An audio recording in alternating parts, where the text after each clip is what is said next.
Hello everybody, we're out here at Station 2 in the new Connex box. We have a new to us compressor that's in service and ready for use. It's a 2006 Mako 4-stage single phase compressor, 10 cubic feet of air compressor.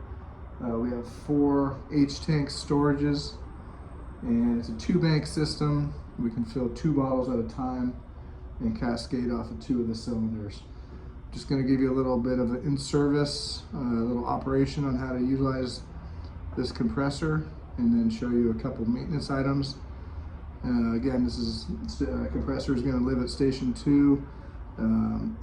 When we get the new station built at the fairgrounds, we will also get a new compressor installed there. The biggest thing is when we operate this compressor, we want to make sure that the door is open to the exterior, and we have a fan installed that we want to turn on so we get good airflow in here and don't get any bad air that's going into our bottles.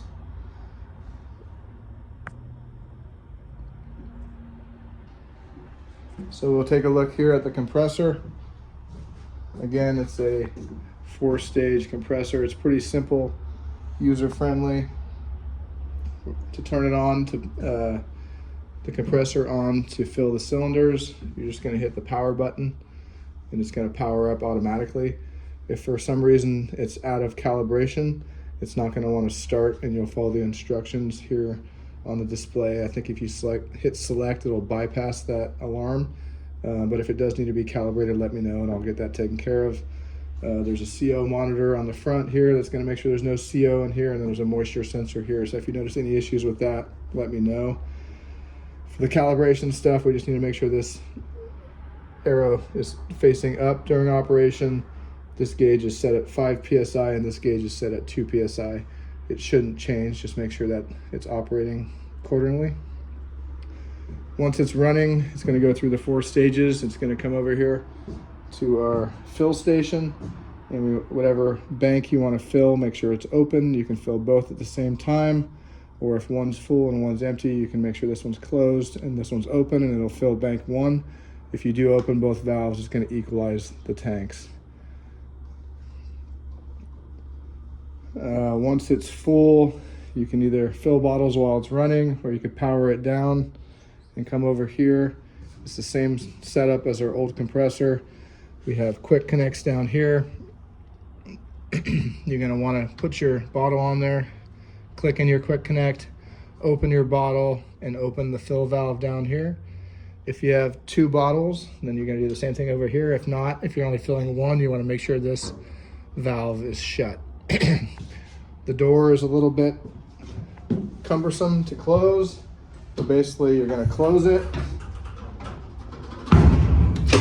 Make sure the handle is up and click back. It will not fill if the door is not fully closed. Once it's closed, you're going to want to make sure you open one of the banks. Again, it's the cascade system, so we want to go from the lowest pressure to the highest pressure. So open one bank. You're going to want to set your fill pressure to just above 4,500, like 4,700 psi. This is already set for that. And then you're going to slowly open your fill valve just till you hear air movement, and let it slow fill until your outlet pressure, your bottle pressure gets to where you want it. Your outlet pressure is going to be what's coming in from your banks, and your bottle pressure is going to be what's in your bottles.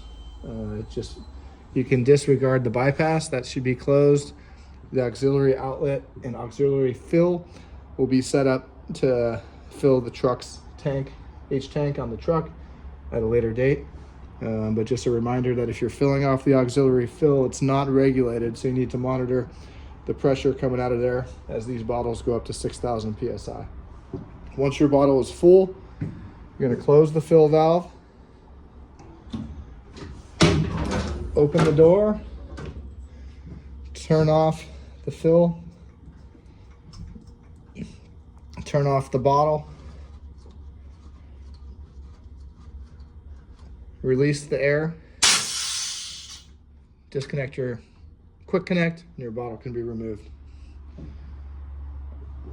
The cylinders live over here. Again, there's 4 cylinders, 2 banks. There's 2 in parallel, and they correspond with your bank controls here.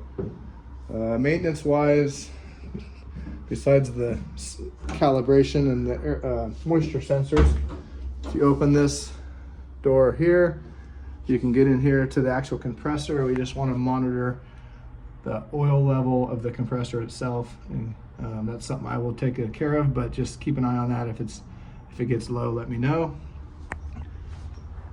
And then on the side down low, it's going to say water drain,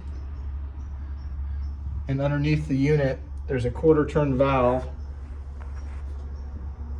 that needs to be drained every couple weeks. So as compressors compress air, condensation fills up in the reservoir, and that needs to be drained every so often. So that's something anybody can do. There's a little bucket down there, and that it'll be oily water, and that can be disposed of. Just make sure you close that valve when you're done. And then the top is obviously where it's pulling clean air to be compressed, so we want to keep clear. Do not store anything on top of this unit. And that pretty much sums up the in-service of our 2006 Mako air compressor here at Station 2. Any further questions, get a hold of me and I'll help you out. Thank you.